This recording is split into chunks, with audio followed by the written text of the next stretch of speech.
And with this shutdown affecting critical airport workers, some travelers are left wondering, is it safe to fly right now? TSA officers and air traffic controllers are classified as essential workers, which means they are continuing to work even without pay. During previous shutdowns, most of or more of these workers tend to call out sick, contributing then to staff shortages, which can lead to longer lines at airport security as well as delayed flights. And some Americans, though, are also sharing their concerns about whether these shortages impact safety as well. And here to help break this all down is CBS News MoneyWatch reporter Megan Cerullo.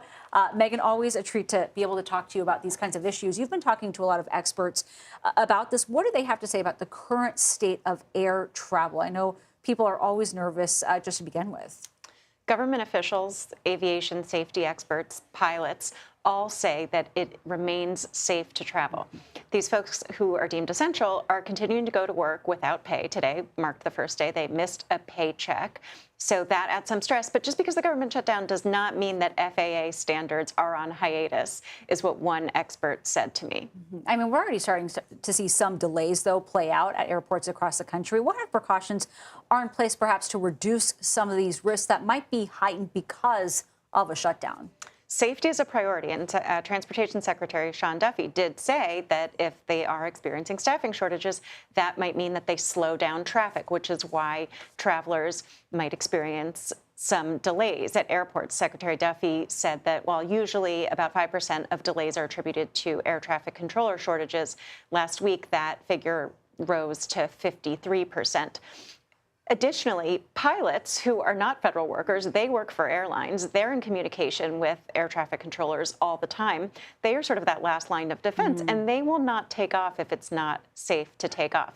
And this is all to reassure the flying public that it's safe. And they can even take those delays as a sign that the FAA is making sure the skies remain safe for them to fly. Yeah, wise words to heed for sure.